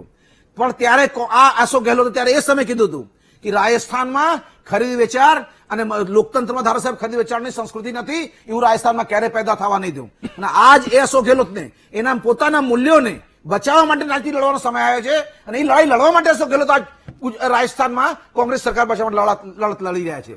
એમને ક્યાંય એમ નથી કીધું કે અમે ભાજપના સરકાર લાવીને લોકોને લઈને સરકાર બનાવશું. એમના પોતાના ધારાસભ્યો છે અને ધારાસભ્યોથી જ એમની સરકાર બનાવીને ટકી રહેવાની છે. એમાં કોઈ ટેન્શન નથી અને કોઈ ચર્ચા નથી. મુદ્દો મૂલ્યની રાજનીતિનો છે. કોંગ્રેસ સદાય મૂલ્યની રાજનીતિ કરતી રહેશે. સંખ્યા તો બે આમ ને બે આમ થયા કરશે, બહુ મોટી વાત નથી. મૂલ્યની રાજનીતિ કેને કહેવાય કે આજે અમે કેટલો પણ થાય તો અમારા પાર્ટીની લાઈનથી બહાર અમે ચર્ચા નથી કરતા. પણ આજ આડવાણી ક્યાં છે, મુરલીધર જોશી ક્યાં છે, અને એ બેના જે ચેલા હતા એ નરેન્દ્રભાઈ મોદી ક્યાં છે, આ દેશની રાજનીતિ સ્પષ્ટ કરે છે. ઓકે મિત્રો, કામ કરવું હોય ને, મેં કીધું કે આટલા જો તમે સરપંચ થી ગણો, સરપંચ છે, તાલુકા પંચાયતના સભ્યો છે, જિલ્લા પંચાયતના સભ્યો છે, કોર્પોરેટરો છે, ધારાસભ્યો છે, સાંસદ સભ્યો છે, આ બધા છે. અને જયારે વાલીઓ ઉપર જયારે પીડા થઈ ત્યારે કોઈ પણ નેતાના હુરુફ સુધા ન નીકળ્યું. ત્યારે વીટીવીએ અપીલ કરીને સંચાલકોને કે ભાઈ આ લોકો કઈ નહીં બોલે, ન ભાજપના બોલશે, ન કોંગ્રેસના બોલશે, કોંગ્રેસના નેતાઓ બોલે પણ એની સ્કૂલો હોય તો અહીંયા પાપી ન કરી. ચાલો સાહેબ, વીટીવીએ એક માધ્યમ તરીકે શું કરી શકાય વિચાર કર્યું મેં અને અપીલ કરી. આજે એ 24 કરોડ રૂપિયા આંકડો પહોંચ્યો છે માફ કરવામાં. અંકલેશ્વરમાં જ આજે 3 સ્કૂલોએ માફ કરી છે 24 કરોડ રૂપિયા. સાહેબ ઘણા કહેતા હતા ને કે શું આપી શકે સાહેબ વીટીવી, તમને આ આપી શકે, તમારા ચહેરા ઉપર ખુશી આપી શકે. અને કોઈ મંત્રીએ નથી કરાવડાવ્યું, નથી ધારાસભ્ય કરાવ્યું, નથી સાંસદે કરાવડાવ્યું, આ તમારી ચેનલ, પોતાની આપણી ચેનલ વીટીવીએ કરાવ્યું છે. અને હજી તો આંકડો ચાલુ છે સાહેબ. હું અપીલ કરું છું સંચાલકોને કે આવો કરો વીટીવીનો સંપર્ક સાહેબ. વીટીવી તમને પ્રોત્સાહન આપશે અને તમારી સ્ટોરીઓ મફતમાં અમે બનાવીશું. પણ તમે સાહેબ માફ કરો, વાલીઓના ચહેરા ઉપર ખુશી લાવો. આ એક કોરોનાની મહામારી છે, ભલે આ લોકો રાજનીતિ કરે, કરવા દેજો એને, રાજનીતિ કરો તમે રાજનીતિ, પણ આપણે મનુષ્ય બનીએ સાહેબ. અને આ તક છે, તમે ભામાશા છો સાહેબ. એટલે સંચાલકોને મારી અપીલ છે કે મેં તો 10 કરોડનો વિચાર કર્યું હતું સાહેબ, પણ જે રીતે સંચાલકોએ, હજુ તો કેટલા લોકો તો બિચારા સંપર્ક નથી કરી શકતા. મારો ફોન નંબર હોય છે નીચે વીટીવીનો, નહીં તો મારા મેલમાં તમે મોકલી શકો છો, પણ કરો સંપર્ક સાહેબ. આ દિવસ છે અને આ લોકોને બધાને કુદરત માફ નહીં કરે. જે રીતે અત્યારે પોતે જે ચૂંટણીઓ ફૂંટણીઓ આન તેને સાહેબ, એક બાજુ બેરોજગારો હેરાન થાય છે, એક બાજુ નોકરિયાતો, શું પીડા છે ત્યારે. પીડામાં કોઈક તો જુઓ, તમને તમારો સ્વાર્થ જ વાલો છે. આ દુનિયામાં પરમાર્થથી મોટું કોઈ ધર્મ નથી સાહેબ. હા, એટલે એ બહુ જરૂરી છે. હું ફરીથી આ મુદ્દા ઉપર આવી જાઉં છું એટલા માટે કે આ પ્રોત્સાહન મળે, બીજા 1-2 કરોડ માફ થાય તો લોકોની પીડા વાચા એ થાય. એટલા માટે હું આ મુદ્દા ઉપર આવું. એક નાનકડો વિરામ લઈ લો, વિરામ બાદ તરત ફરીએ છીએ. નાનકા વિરામ બાદ દર્શક મિત્રો ફરીથી આપનું સ્વાગત છે. આજે અશોક ગેહલોતે જાદુગર એવું જાદુ કર્યું છે અત્યારે, પણ જો એક વાત છે, હવે એની કસોટી પણ છે. કારણ કે ઓડિયો ક્લિપ તો પકડી, પણ હવે એને પડવાનું છે, કારણ કે ભાજપના મંત્રી છે એનું નામ સામે આવ્યું છે. મંત્રી એવું કહે છે કે હું નથી. તમને મિત્રો શું લાગતું હશે આમાં શું હશે? મને ખબર, તમને બધી ખબર છે. ફોન લાઈન ઉપર ખોલો, લોકોને જોડો. ફરીથી આવું છું મનસ્વીજી તમારી પાસે. જી ईशुदान भाई, ये जो हम देखते हैं हर बार हो जाता है, जब भी इलेक्शन होता है उसके बाद ये सब तरीके की खरीद फरोख्त, इससे इससे क्या समझ आता है हम कि हमारे वोट करने का कोई मतलब रहा ही नहीं है. अगर बीजेपी को सरकार बनाने की इतनी उत्सुकता है, जहां पे वो हारते हैं वहां पे भी सरकार बनाते हैं, जहां पे वो जीतते हैं वहां पे सरकार बनती है, तो एक तरीके से लोकतंत्र का कहीं ना कहीं विश्वास जो है हम सबका, मैं वोट करता हूं ए पार्टी को, बी पार्टी को, सी पार्टी को, किसी को भी मैं वोट करता हूं, पर अंत में क्या होता है, मेरा एमएलए अगर जीतता है तो वो बिक जाता है या दबाव में आ जाता है. तो क्या एक मामूली इंसान मेरे जैसा, उसके वोट करने का कोई मतलब रह गया है? ये लोकतंत्र के लिए गलत है, बीजेपी के लिए भी गलत है, क्योंकि उनके तो नए नए नेताओं को उनको लाना पड़ रहा है, पुराने को पीछे करना पड़ रहा है इस चक्कर में जब वो आउटसोर्स करते हैं. कांग्रेस के लिए भी गलत है क्योंकि वो संभाल नहीं पा रहे. पर एक नॉर्मल वोटर के हिसाब से मेरे लिए कितना गलत है? मैं 5 साल एक व्यक्ति को चुनने की कोशिश करता हूं, और एक व्यक्ति जिसको मैं चुनता हूं उसके पीछे इलेक्शन कमीशन का कितना खर्चा होता है, उसकी जिम्मेदारी किसकी है? जो आयाराम गयाराम जैसे एमएलए या एमपी होते हैं, उनकी इन हरकतों के कारण सीधा टैक्स पेयर का जो खर्चा है वो हमारे सर पे आता है, हमारे पैसों से वापस से इलेक्शन होता है. ऐसा कब तक चलेगा? जिम्मेदारी के साथ आप क्यों नहीं लड़ते? अगर आपको किसी पार्टी से कोई तकलीफ है, उसको आप इलेक्शन से पहले छोड़ो. आप अपने व्यक्तिगत फायदे के लिए आप पार्टी को छोड़ते हो. नुकसान किसको होता है? उस एरिया के लोगों का. उस इलेक्शन कमीशन में उसका बोझ तो हमारे टैक्स पेयर के ऊपर आएगा. तो ये सारी चीजें ईशुदान भाई ये समझनी पड़ेगी. मैं आपको एक चीज कहना चाहता हूं, अटल जी भी प्रधानमंत्री देश के थे, उस समय में यूपीए 1 यूपीए 2 भी था. मैं नए दौर की बात कर रहा हूं, 90 के बाद की बात कर रहा हूं. उस समय में भी इतने आयाराम गयाराम नहीं होता. यहां पे तो रोज के रोज हम देखते हैं 15-20 एमएलए इधर से उधर चले गए, पूरी पार्टी की पार्टी उठ के मिल जाती है. इससे सीधा नुकसान हो रहा है लोकतंत्र को, क्योंकि फोकस क्या है? देश को विकासशील बनाने में, गुजरात को विकासशील बनाने में, या सरकार बचाने में, या सरकार चलाने में, या राज्यसभा के मेंबर अपने लाने में. इससे देश को कोई लॉन्ग टर्म फायदा नहीं हो रहा. कुछ लोगों को शॉर्ट टर्म फायदा जरूर हो रहा है, पर लॉन्ग टर्म नुकसान हम देशवासियों का हो रहा है. ये पार्टी में जो पावर में है, बीजेपी को समझने की जरूरत है और कांग्रेस को समझने की जरूरत है, क्योंकि ये लोकतंत्र के लिए बहुत बड़ा खतरा होता जा रहा है कि जो लोग आप चुनते हो वो बिक जाते हैं, या जो लोग आप नहीं चुनते आप उनको खरीद लेते हो. तो कहीं ना कहीं ये बहुत गलत है हमारे देश के लोकतंत्र के लिए. दोनों को जिम्मेदारी से बीजेपी को एक पॉलिसी बनानी चाहिए कि हम ऐसे लोगों को नहीं लेंगे, और कांग्रेस को एक पॉलिसी बनानी चाहिए, जो लोग ऐसे जाएंगे उनको हम फिर कभी जिंदगी में पार्टी में वापस नहीं लेंगे. बिल्कुल, बहुत अच्छी बात की. और मैं तो ये भी कहना चाहूंगा केंद्र सरकार में, ईशुदान भाई बस 10 सेकंड, जो लोग एमएलए या एमपी बनते हैं और फिर वो दल बदलते हैं बीच रास्ते में, वो सारा खर्चा इन लोगों से लेना चाहिए. इन लोगों के लेकिन खर्चे में भी क्या है, लोगों को पैसा भरना चाहिए, फिर इलेक्शन होना चाहिए. दिखाते कहाँ है? अगर खर्चा सही दिखता तो ये नहीं होता हाल मेरे देश का. उतना ही नहीं, ये लोग एफिडेविट में जो भी कहते हैं, मैं उस पर भी डाउट करता हूं कि कोई अपने संतान की सौगंध खा के बोल दे कि मैंने एफिडेविट में जो भी कहा वो सही कहा. मिल्कियत के बारे में बात कर रहा हूं, नहीं होगा. हम भी समझते हैं, फिर भी ये को बोलते हैं कानून का पालन करो, 200 रुपये मास्क का दे दो, हमें बोलते हैं कानून का पालन आप और मैं करेंगे. बिल्कुल. એટલે આ મને છે પીડા આની થાય છે સાહેબ. વારંવાર ગાંધીજીને એટલે યાદ કરવા પડે છે. ગાંધીજીએ ધોતી શું કામ પહેરી હતી અને ગાંધીજીનું શું કામ લોકો માનતા હતા. સાહેબ, હું તમને જ્યારે હું વૃક્ષ વાવું ને ત્યારે તમને વૃક્ષ વાવવાની અપીલ કરતો હોઉં છું, બાકી એમને હું નથી કરતો. આ લોકો કદાચ એમ ધારે કે ભાઈ તમે સંપત્તિ કેટલી 5-10% કદાચ સાચા પડે તો આનંદની વાત છે. બાકી એને જે ચૂંટણી પંચમાં આપી હોય અને રૂબરૂ દેવા જાઓ, ઘણું ફેર પડે. એકાદ દર્શક મિત્ર લઈ લો એટલે મજા આવે. જયંતિભાઈ માણાવદર થી જોડાયા છે. જી જયંતિભાઈ. હેલો હાલો, જય માતાજી. જય માતાજી. એ માણાવદર તાલુકાના નાકરા ગામથી બોલું છું. બોલો બોલો. એ મારે વાર્તા એન્ટ્રીમાં નામ જોડ કરવાના છે, તો એ મામલતદારની ઓફિસે જઈએ તો એ એમ કહે કે તમારો બોજો કરો. તો અમારે તો પાક વીમાનો એક બોજો છે, તો અમને 2-3 વર્ષથી આ નામ જોડ કરતા હતા વાર્તા એન્ટ્રીમાં. એટલે પાક વીમો એટલે ટૂંકમાં એને જે ભરવું પડે, તમારે ભરવું પડે જે બોજો હોય ને એમાં આપણે કઈ નહીં કરી શકીએ જયંતિભાઈ. એટલે ભરવું તો પડે, વાત સાચી, તો જ વારસા એન્ટ્રીમાં આ લોકો કરતા હોય, કારણ કે ચોખ્ખું કરે પેલા. એના લોકો બહુ હોશિયાર હોય છે. ખૂબ ખૂબ આભાર. આમાં અમારી લક્ષ્મણ રેખા છે એટલે હું નહીં વધી શકું આગળ. મુકેશભાઈ સુરત થી જોડાય છે. જી મુકેશભાઈ. જય માતાજી સુદાનભાઈ. જય માતાજી. આપણે સમય આપજો થોડો બોલવા માટે. અને કે ઈશુદાનભાઈ સાચી વાત છે, ખબર લાભ વગર લાલીઓ લૂંટાય નહીં, બરાબર. હા. અને બીજી એક વસ્તુ એક છે, આપડા અલ્પેશભાઈ ધવલસિંહભાઈ ઝાલા હતા, બરોબર છે. એમની હાલત તો પેલી કહેવત હતી ને, ધોબીનો કૂતરો ને ઘરનો ને ઘાટનો, બરોબર છે. એટલે એ લોકો આ પક્ષમાં ન હોય કે ટિકિટ ફરી વાર કેમને કઈ મળવાની છે નહીં, બરોબર છે. અને બીજી એક વસ્તુ કે આપણે અત્યારે હાલ ભાજપ વાળા માનતા કે આખો દેશ ખરીદી લે, બરોબર, ધારાસભ્ય તો ખરીદવાનું, લેવાનું, વેચાણ કરવું, બરોબર છે. પણ એક વસ્તુ યાદ રાખવાની, આસારામ બાપુ ના ભક્તો હતા અને રામ રહીમ ના ભક્તો તો હતા જ.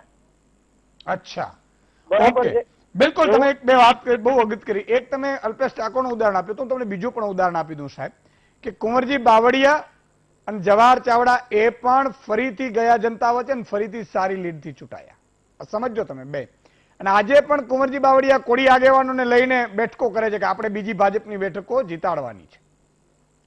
આ સમજ હું એટલા માટે કહું છું કે જ્યારે ચૂંટણી આવે છે ત્યારે હું કોળી છું, હું ઠાકોર છું, હું આહિર છું, હું રાજપૂત છું, હું ક્ષત્રિય છું, ત્યારે તમે એ ભૂલી જાઓ છો કે હું ખેડૂત છું.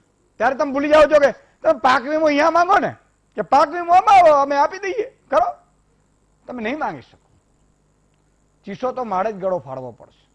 અને એમાં હું એમ કહું છું ખોટું પણ નથી. જો મતદાન ચોક્કસ કરવું, મતદાનથી ભાગવું નહીં. જે દિવસે તમે મતદાનથી ભાગ્યા ને એટલે તમારો શું છે પેલા ડર વયો જાય. મતદાન ચોક્કસ કરવાનું. મતદાનનું સાહેબ એટલી મોટી તાકાત છે.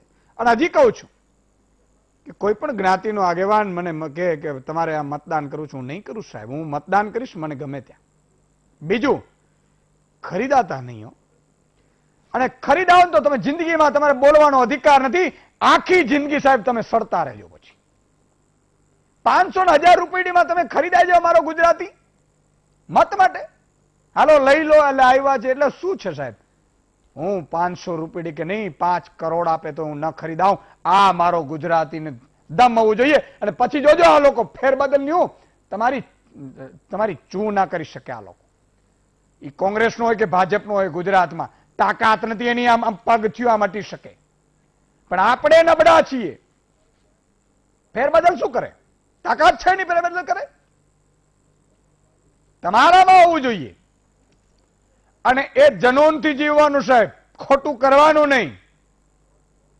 પણ આપણે શું કરીએ? ખોટું કરે છે એમ થાય ને પછી એને આગળ કરે એટલે પોતે કરી લે. હાલ આપી દે મને વાંધો નહીં, હું થોડું આપી દો, વાંધો. તમે તમારી જનનીને છે ને, જનેતાને, એને લજવો છો સાહેબ. આ ધરતીને તો લજવો છો, માટીને લજવો છો. તમે વિચાર કરો, ઘણા મને એમ કે ભૂકંપ કેમ આવે છે? મેં કીધું આવે નહીં. આપણે કઈ રાજે જેવા કામ, સગા ભાઈને સેઢા ઉપર ચડવા ન દઈએ આપણે. આ બીજું શું હોઈ શકે સાહેબ? ભાઈ માટે તો તમે ત્યાગ ન કરી શકો. અને તમે ક્યાં 500 વર્ષ જીવવાના છો? અને તમે એમ કહો મારા સંતાનો માટે. અરે સંતાનો તો એની કિસ્મત લઈને આવ્યા છે. સંતાનો માટે લાગવગ કોણ કરે?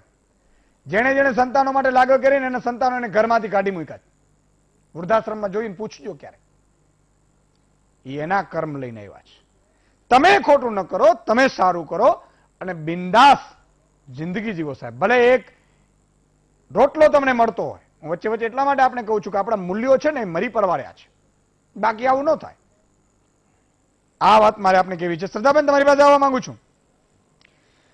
જેમ હમણાં કૈલાસભાઈએ કહ્યું કે ભાજપના નેતાઓ બિચારા કમલમમાં ખેસ આમ પકડીને ઉભા હોય.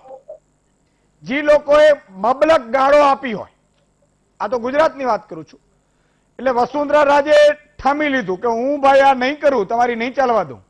ગયા નહીં એટલે વસુંધરાને દૂર રાખ્યા. પણ ભાજપના લોકો આમાં હારતોરા લઈ અને કોંગ્રેસના જે આવકારીને મંત્રીઓ બનાવીને એને પગે પડતા હોય, એટલે ભાજપના જે નેતાઓ હોય એને આમ દુખતું નહીં હોય કે હા મારા સંતાનોની, મારા કાર્યકરોની આ હાલત હશે, એવું કઈ થાય ક્યારે? વિચાર આવે કે નહીં આવે? ખુરશી સાફ કરે ને પાણી પાય સાહેબ. ઈ એમ કે છે ખુરશી સાફ કરે છે અમારા નેતાઓ માટે, પાણી એ પાય છે. બોલો, એટલે આવું આમ દુઃખ થતું હશે? કારણ કે રાજસ્થાનમાં થવા જઈ રહ્યું છે એટલે પૂછું છું. હા, ઈશુદાનભાઈ હું બોલી શકું છું? બિલકુલ, હવે તમારો ટર્ન છે. હા, ઈશુદાનભાઈ પહેલા તો હું કૈલાશભાઈની વાતનો જવાબ આપી દઉં કે અશોક ગેહલોતને મુખ્યમંત્રી એટલા માટે બનાવવા છે કે પિયાનો વગાડવા વાળા રોબર્ટ વાડ્રા એમની બિકાનેરની અંદર જમીન છે, એટલે એટલા માટે જમીનનું સ્કેમ છે, બિકાનેર લેન્ડ સ્કેમ, એ બહાર ના આવે. ફોન ટેપિંગ કરતા બિકાનેર લેન્ડ સ્કેમ છે એને કરો. અને સીતારામ કેસરી દલિત નેતા હતા, કોંગ્રેસના અધ્યક્ષ હતા, શું હાલત થઈ છે મનસ્વીજી રાજનીતિ વિશેષજ્ઞ છે કહેશે. પીવી નરસિંહ રાવ અમારા દેશના પ્રધાનમંત્રી હતા, કોંગ્રેસનું કાર્યાલય બનવું જ ના જોઈએ કારણ કે એમની શવ જે હતું એ પણ કોંગ્રેસ કાર્યાલયમાં જવા નહોતું દીધું, દિલ્હીમાં એમની અંત્યેષ્ટિ થવા નહોતી દીધી. અને ભ્રષ્ટાચારના પૈસાથી નેશનલ હેરાલ્ડ બોલવા દો, પછી તમારો કાર્યકર્તાઓ માટે ભવન નહીં બનાવી શકે, બરોબર છે? એટલે નેશનલ હેરાલ્ડ બનાવી શકશો તમે, જે ગાંધી પરિવારની પ્રોપર્ટી છે. તમે કરપ્શન કરશો, તમે ગાંધી પરિવાર માટે બધું બનાવશો, એટલે તમારે આ બધી ખોટ અમારી જોડે કરવાની જરૂર નથી, બરોબર છે? વાત હવે નહીં કે ઈશુદાનભાઈ આપ કહો છો કે જે લોકો કોંગ્રેસમાંથી આવે છે કે અન્ય પાર્ટીમાંથી આવે છે, અમે તો ઈચ્છીએ છીએ કે ઈશુદાનભાઈ બી ભારતીય જનતા પાર્ટી જોઈન કરે. તમારું બી વેલકમ અમે બહુ જોર શોરથી કરીશું ઈશુદાનભાઈ, જયારે તમે ભારતીય જનતા પાર્ટી જોઈન કરશો તો અમને એમાં કોઈ દુઃખ નહીં લાગે. ભારતીય જનતા પાર્ટી બધા માટે છે, બધા જ લોકો માટે છે. જે પણ વ્યક્તિને ભારતીય જનતા પાર્ટીની વિચારધારા સાથે જોડાઈને સેવા કરવી હોય એ લોકો આવી શકે છે. તમારી વિચારધારા છે, આ ગુજરાતને અને આ ભારતને આગળ લઈ જવા વાળી વિચારધારા છે, અમારી પાર્ટીની વિચારધારા સાથે મેળ ખાય છે, તો તમે બી મોસ્ટ વેલકમ છો. Thank you શ્રદ્ધાબેન. आपको फंसाने की कोशिश कर रही है श्रद्धा जी. શ્રદ્ધાબેન thank you. મારું લોહી છે એ પોલિટિક્સ જેવું નથી, મારું જીવ નથી. મને જે અહીંયા કરવાનું ગમે છે, મને કોંગ્રેસમાં વીરજીભાઈએ પણ એકવાર આવું કીધું હતું, તમે કીધું, તમારો આભાર. કારણ કે મારું આ જીવ નથી અને ખોટું થતું હોય ત્યાં હું સહન ચલાવી નથી શકતો ને એટલા માટે મને ભગવાને પત્રકારત્વનો રોલ ભજવવાનું કીધું છે. એટલે બેયની ચોટલીઓ પકડી શકાય. આમાં તો હું એકની ચોટલી પકડી શકાય, આમાં પત્રકાર થવું એટલે સાહેબ એ તો નેતાઓ કરતા મોટું છે. અને આજે પણ ગુજરાતમાં ઈશુદાનભાઈ વીટીવી નીકળે, વીટીવી ઘરોઘર ચાલે છે સાહેબ. એને ખબર છે ગુજરાતની જનતાને કે મારી ચેનલ જ જોવાની છે. વીટીવી ચાલુ હોય સાહેબ, સવારથી ઉઠીને સાંજ સુધી વીટીવી ચાલતું હોય અને સરકાર કે વિપક્ષ નથી કરી શકતું ને વીટીવીની એક હાકલ ઉપર આપણે કામ કરાવીએ છીએ. આનાથી મોટું શું જોઈ શકે? આપણે મેં કીધું ને કે ભગવાન છે, આ પાપના કર્મમાં ન જાય. જી પરિમલભાઈ તમારી પાસે આવું પછી તમે ખાલી શ્રદ્ધાબેન જવાબ આપી દો. ઠીક છે, ઠીક છે. શ્રદ્ધાબેન, ખાલી આપણા ભાષણવીર પ્રધાનમંત્રી ચાય વેચતા હતા, કેટલા લોકોને BMW બેસાડી દીધા અને 3-4 બંગલી ગાડી બેસાડી દીધા, એની હિસ્ટ્રી કહી દીધી હોત તો સારું હોત, જનતાને ખબર પડે. અરે ભાઈ, તમારી જેમ નથી કે 12 લાખ કરોડનું અરે કહી દો, 10 લાખનો સૂટ ને કેટલા 25 લાખનો પેન ને 50 લાખના ચશ્મા કહી દો ને. ચાય વેચવા વાળા, હું તો સ્વીકારું, મારો પ્રધાનમંત્રી ચાય વેચવા વાળો છે. એ ચાય વેચવા વાળો ક્યાં સુધી પહોંચે મારા દેશની જનતાને બતાવું કે ચાય વેચતો વેચતો મારા ત્યાંથી પહોંચી શકે. અને આ દેશનો અન્નદાતા, આ દેશનો અન્નદાતા ભૂખે મરી રહ્યો છે. જરા આના ઉપર ધ્યાન આપો તમે, એ જરૂરી છે. આપી દેવું, કૌભાંડ કરવું, આપણા દેશના પૈસા બીજે જવા દેવા, આનો કરો, આનો તમે વાત કરતા ને તમને નવાઈ લાગશે. તમે શિક્ષણ માટે કગડીને 24 કરોડ રૂપિયા તમે વાલીઓના માટે માફ કરાયા અને સામે ભૂપેન્દ્ર ચુડાસમા અબડાસા વિધાનસભા ચૂંટણીમાં જઈને જે ધારાસભ્ય પોતે એક્સ ધારાસભ્ય થઈ ગયા છે, એના નામની શક્તિ લગાડી રીબનો કાપી રહ્યા છે. એટલે આ તો રાજકારણ છે તમારું. પ્લીઝ રાજકારણ બંધ કરો, સમાજની સેવા જોડે કરો. સમાજની સેવા કરજો, લોકો આશીર્વાદ આપશે.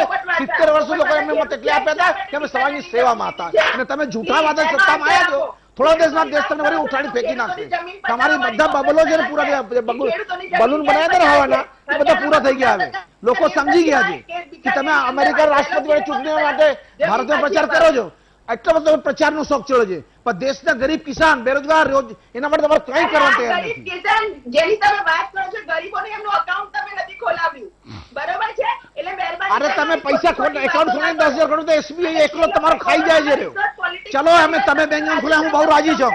તમે બધા પાક વીમાના પૈસા બેંક એકાઉન્ટમાં ખાઈ દો. ચલો તમે ખેડૂતોના પાકના પૈસા ને પાક વીમાના પૈસા એકમ બેંકમાં ખાઈ દો. ચલો તમે અમે નહીં ખોલ્યા, તમે ખોલાયા. ચલો એ કરાઈ જાવ, પાક વીમાના પૈસા એકાઉન્ટમાં ખાઈ દો ને મારા દેશનો ખેડૂત રાજી રહેશે ને તો હું રાજી છું. એને મને કઈ ફેર પડે તો okay okay okay okay okay okay, હવે હું તમારા પાસે બીજો ટર્ન લઈશ, પણ આવીશ મનસભાઈજી, હું પરિમલભાઈનો ટર્ન બાકી રહી ગયો તો એ અને પૂરું કરી દઉં. પરિમલભાઈ, તો અલ્ટિમેટલી તમારો બાકી છે એક વર્ષનો વધારાનો પણ કરી દઉં કે આ ઓડિયો ક્લિપ છે, તો ઓડિયો ક્લિપના અંતર્ગત ધરપકડ સચિન પાયલટની થઈ શકે કે કેમ? બીજું કે મંત્રીને પણ ધરપકડ તો થઈ જ શકે. તો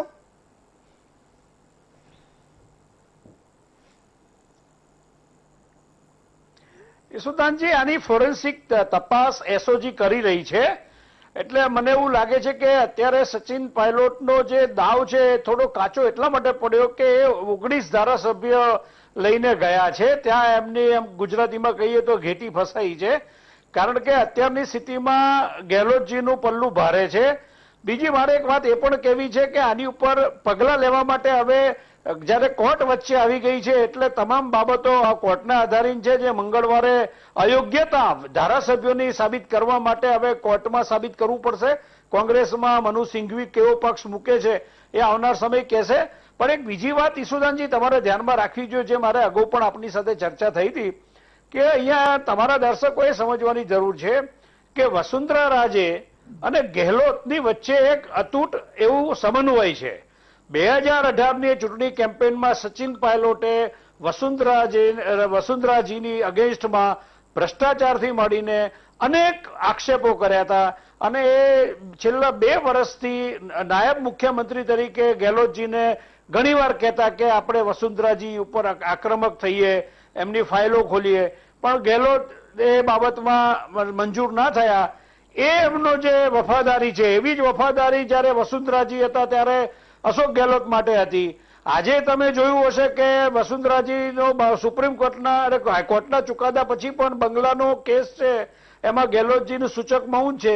એટલે મને એવું લાગે છે ઈશુદાનજી કે જ્યાં સુધી રાજસ્થાનમાં ભારતીય જનતા પાર્ટી વસુંધરાજીનું મહત્વ સમજે છે, એ જૂન મહિનામાં નીતિન ગડકરી સાથે પરિસંવાદમાં દેખાયા પછી એ નડ્ડાજીની બેઠકમાં ગેરહાજર રહ્યા.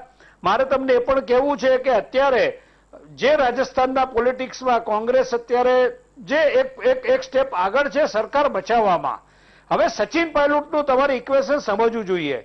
એક જમાનામાં તામિલનાડુમાં જ્યારે નરસિંહ રાવે જયલલિતા સાથે ગઠબંધન કર્યું ત્યારે કોંગ્રેસના દિગ્ગજ નેતા મુપનાર નારાજ થયા, કોંગ્રેસે એમને બાજુમાં મૂક્યા, મુપનારનું ગણિત રાજકારણ પૂરું થઈ ગયું. પ્રણવ મુખર્જી નારાજ થયા, પ્રણવ મુખર્જીનું ગણિત પૂરું થઈ ગયું. આવા ઘણા કોંગ્રેસના દિગ્ગજ નેતા છે જે પાર્ટી છોડ્યા પછી પોતાનું અસ્તિત્વ ખોઈ બેઠા છે. મને લાગે છે કે સચિન પાયલોટે થોડી ઉતાવળ કરી છે. આજે એમની સાથે નથી એવા પૂરતા ધારાસભ્ય, એ ભાજપ સાથે પોતે જાહેરમાં કહી ચૂક્યા છે કે હું ભાજપમાં જોડાવાનો નથી, તો ત્રીજો વિકલ્પ કયો? જો એ ભાજપ સાથે જોડાવાના નથી તો મને પ્રશ્ન ઈશુદાનજી મારે તમને કહેવું છે કે રોહતગી અને હરીશ સાલ્વે એ બીજેપી તરફેનું એમનું એક લાયઝનિંગ છે, કોર્ટમાં એમના તરફે ઉભા થાય છે. તો આ બધા પ્રશ્ન એક એવું વમણ ઉભું કરે છે કે સચિન પાયલોટ ખરેખર દિશાવિહીન છે. આવનાર સમયમાં તમે જોજો ઈશુદાનજી કે રાજસ્થાનના પોલિટિક્સમાં ન તો કોંગ્રેસની સરકાર સલામત રહેશે, ન તો ભારતીય જનતા પાર્ટીની સરકાર સલામત રહેશે, કારણ કે આજે ટેવ પડી ગઈ છે ધારાસભ્યોને લોભ લાલચની. એ ભારતના રાજકારણમાં ખૂબ ખરાબ અસર કરશે, ખાસ કરીને સરકારોને અસ્થિર કરવામાં. આવનાર સમયમાં કોઈ સરકાર સ્થિર કેટલા અંશે રહી શકશે એ પ્રશ્ન ચિંતાજનક છે. અહીંયા એક વાત એ પણ તમારા દર્શકોએ સમજવી જોઈએ કે રાજસ્થાનનો પ્રશ્ન જ્યારે કોર્ટમાં ગયો છે ત્યારે કોર્ટની અંદર જો કોંગ્રેસ સાબિત કરવામાં સફળ રહે અને આ ધારાસભ્યોની અયોગ્યતા સાબિત થાય તો સ્વાભાવિક રીતે કોંગ્રેસનું જે 109 ઉપરાંત વોટિંગની જે જરૂરિયાત પ્રમાણેના વોટ છે એ ઓછા થવાના કારણે સ્થિતિ મજબૂત થાય. આ સ્થિતિમાં ભારતીય જનતા પાર્ટી અત્યારે થોભો જુઓની નીતિ અપનાવે છે. સચિન પાયલોટ ત્રિભેટે ઉભા છે, નથી કોંગ્રેસમાં પાછા જઈ શકવાના, ભારતીય જનતા પાર્ટીમાં આવે તો એમને સીએમનું ઉમેદવાર મળવાનું નથી, કારણ કે વસુંધરા રાજેનું હજે પણ ત્યાં વજન છે. એટલે કહેવાનો મતલબ એવો છે ઈશુદાનજી કે થોડીક ઉતાવળ કરીને ઈશુદાનજી આ સચિન પાયલોટે મને લાગે છે એમનું જે લેન્ડિંગ છે એ એવું ખોટી જગ્યાએ કર્યું છે કે આજે એમની પાસે કોઈ રસ્તો છે નહીં, હવે બચવા માટેના પ્રયત્ન કરે છે. પણ સામે કોંગ્રેસની પણ સ્થિતિ એટલી ખરાબ થવાની છે કે જો એ પોતાના ધારાસભ્યોને સાચવી નહીં શકે તો એમની સરકાર પણ કેટલો લાંબો સમય ચાલશે એ પણ એક ચિંતાજનક છે. કુલ મળીને 2023નું જે ઇલેક્શન ઈસુદાનજી આવે છે એમાં પણ વસુંધરાજી માને છે કે મારી સામે ચેલેન્જ આવનાર સમયમાં રાજસ્થાનમાં સચિન પાયલોટ છે, એટલે કોઈ કાળે ભાજપનું ત્યાંનું લોકલ નેતૃત્વ જે ખરેખર વસુંધરા રાજેના પક્ષમાં છે એ સચિન પાયલોટને કેટલા સ્વીકારશે અને એમને કેટલી સત્તામાં ભાગીદારી બનશે એ મને શંકાજનક લાગે છે. છતાં આવનાર સમયમાં મને લાગે છે થોભો જુઓ અને રાહ જુઓની નીતિ ભારતીય જનતા પાર્ટી અપનાવી રહ્યું છે. કોંગ્રેસ એ પોતાની અત્યારે જે આગળ એક સ્ટેપ આગળ છે એને બચાવવાની કોશિશ કરી રહ્યું છે. સચિન પાયલોટ નથી ઇસ્પાર નથી ઉસ્પાર. બહુ મોટી વાત કરી કે ચોટલી છે એ અશોક ગેહલોતના હાથમાં છે, પણ અશોક ગેહલોતે હવે બહુ સંભાળવું પડશે. એક નાનકડો વિરામ લઈ લો. દર્શક મિત્ર પણ જોડાઈ રહ્યા છે. વિરામ બાદ તુરંત આવીએ છીએ. વિરામ બાદ દર્શક મિત્રો ફરીથી આપનું સ્વાગત છે. રિઝવાનભાઈ જોડાયા છે ભાવનગરથી. જી રિઝવાનભાઈ. હાજી સાહેબ. જી ઈશુદાનભાઈ. જી જય માતાજી ઈશુદાનભાઈ. જય માતાજી. જય માતાજી ઈશુદાનભાઈ. જય માતા જય માતાજી. હવે સાહેબ આપણે આ ડીઝલ નો આટલો બધા ભાવ વધે છે તો આમાં ટ્રકમાં કઈ વધતું નથી. એની પહેલા એક વાર વાત કરવા માટે વાત કરી હતી. 3 વર્ષે તમારો ફોન લાગ્યો બાપુ યાર. આહાહા. શેમાં વધતું નથી? આ ડીઝલ ના ભાવ એટલા બધા વધ્યા છે ને હા તો આપણા ટ્રક ની અંદર ભાડામાં કઈ વધતું નથી એમ. હા એ વાત ખરી છે તમારી. એક અને તો ડીઝલ- કોરોનાની મહામારી ના હિસાબે ટોલ નાકા ટોલ ટેક્સ પુલસલા એટલા બધા પૈસા જાય છે કે એમાં કઈ ભાડામાં વધત જ નથી થતું એમ. અને હપ્તાવાળી ગાડીઓ ભોરપાઈ કઈ રીતે થાય અમારી એમ. બહુ સાચી વાત છે તમારી. મુદ્દાની વાત છે. હું અપીલ કરીશ સરકારને કે ડીઝલનો ભાવ કંટ્રોલમાં રાખો. પેટ્રોલનો વધે તો વાંધો નહીં, અમારા જેવા ભોગવી લે, પણ ડીઝલ છે એ માલસામાન ઉપર અસર કરે. ખૂબ ખૂબ આભાર મિત્રો. મને ઘણા બધા એ વિડીયો જોઉં ત્યારે ભાજપના નેતાઓના, ત્યારે મને આનંદ થાય કે આ લોકો સત્તામાં આવે તો ખરેખર આ કંટ્રોલ કરશે એમ. પણ પછી ખબર નહીં કરને કા હાથીના દાંત કહેવાના જુદા ને કરવાના આ બધું છે. તમારો સંક્ષિપ્તમાં બધાનો ટર્ન લઈશું. એટલે હવે જે છે એ આપણે 1-1 મિનિટનો નહીં હોય પણ 40-40 સેકન્ડનો હશે. જી કૈલાસભાઈ. ઈશુદાનભાઈ હવે તમારા દર્શકની વાત પહેલા 2 મિનિટ પૂરી કરતો, એક અડધો સેકન્ડ પૂરી કરતો 10 મિનિટમાં કે ડીઝલ પેટ્રોલનો ભાવ જે વધારો થઈ રહ્યો છે વર્લ્ડમાં પરિસ્થિતિ એવી આવી ગઈ ઇન્ટરનેશનલ ક્રૂડની કે તમે માલ ઉપાડવાના પૈસા સામેથી કંપની આપતી હતી તોય આપણે 80 રૂપિયા ડીઝલ પેટ્રોલ લઈ રહ્યા છે. એનું કારણ શું ખબર છે? રિલાયન્સ અને એસઆર જેવી કંપનીનો કમાઈ આપવા માટે સરકારે સ્પોન્સરશિપ સ્કીમ રાખેલી છે. તમે ધ્યાનથી જોજો પાછલા 6 વર્ષમાં સૌથી વધારે કેપિટલ કેનો વધ્યો, કઈ કંપની વધ્યો? આજે શેર બજાર ઉપાડી લો તો એક જ કંપની તમને માથે દેખાશે ને માત્ર કારણે સરકારે પેટ્રોલ ડીઝલ મોટે પાયે લાભ કરાયો છે. મુદ્દો એનાથી હટીને ગુજરાતમાં હું શ્રદ્ધાબેન લાંબી વાત કરી, ભ્રષ્ટાચારની વાત કે ધારાસભ્ય કેમ ખરીદાય છે, ભાજપ ખરીદે છે, એ પૈસા ક્યાંથી આવે એનો સોર્સ બતાવું એમને. કે મહેશ શાહ કરીને એક ભાઈ હતા જેણે 16,850 કરોડ રૂપિયા બ્લેક મની ડિક્લેર કર્યા હતા. આજ શ્રદ્ધાબેન એટલો જવાબ આપે કે એ પૈસા ક્યાં ગયા, સરકારે ઇન્કમ ટેક્સ પર થ્રુ લીધા કે ના લીધા, લીધા તો કેટલા રૂપિયાની પેનલ્ટી માણસે થઈ, સરકારના ખાતામાં કેટલા રૂપિયા આવ્યા. ખાલી એક શ્રદ્ધાબેન એ બતાવી દે. કારણ કે પાછલા 20 વર્ષમાં ભારતીય જનતા પાર્ટી લોકો એટલો બધા દેશે ભ્રષ્ટાચાર કરે છે, ખાલી એનો ટોટલ ઇન્કમ ગણો નેટવર્ક તો 10 લાખ કરોડથી ઉપર થઈ શકે એવી શક્યતાઓ છે. જો એ લોકો પોતાનો સાચો જે એની પ્રોપર્ટી ડિક્લેર કરે તો આટલો થઈ શકે એવી શક્યતાઓ છે. આ ઇન્વેસ્ટિગેશન કરાવો, એની તપાસ કરાવો તો આટલો નીકળી શકે છે. અને સૌથી અગત્યની વાત, હમણાં શ્રદ્ધાબેન બહુ સારી વાત કરી, એમને ધારાસભ્યના ખરીદ વેચાણની વાત કરી અને કે માયાવતી એવું બોલે છે કે ભાઈ ધારાસભ્ય ખરીદ્યા. તો બેન એક મને વાત કરો, માયાવતી એમ પણ કહે છે કે ઇલેક્ટ્રિક વોટિંગ મશીનમાં ભાજપ વાળા ઘોટાળા કરે છે, તેની એ વાત તમે કેમ નથી સાંભળતા? ઓકે શ્રદ્ધાબેન સંક્ષિપ્તમાં. 27 મે 2014 પછી ધીરુભાઈ અંબાણી અને ગૌતમ અદાણી અને આ બધાના ઉદ્યોગપતિનો જન્મ થયો છે. એની પહેલા દેશમાં આ બધાનો જન્મ નહોતો થયો. આ મારે સ્પષ્ટપણે કહેવું છે. કોંગ્રેસ જોઈ લે 2014 પછી હજી 5-6 વર્ષના જ છે. ભાઈ આ બધા લોકો પહેલા બી હતા, દેશમાં પોલિસી મેકિંગ બધું જ હતું. એટલે દરેક વસ્તુને ગોળ ગોળને નહીં, તર્ક સાથે તર્ક કરો. કોંગ્રેસના પ્રવક્તા તર્ક સાથે તર્ક કરવાની જગ્યાએ તર્ક સાથે કુતર્ક કરે છે. અને જો તમારી પાસે એવા પુરાવા હોય તો આ દેશની અંદર ન્યાયતંત્ર લોકતંત્ર જાહેર પુરાવા છે બેન, પુરાવા દેવાની જરૂર નથી. તમારી પાસે ઓકે મુદ્દો આખો ભટકાઈ તો ગયો છે, વાંધો નહીં. મનસ્વીજી સંક્ષિપ્તમાં.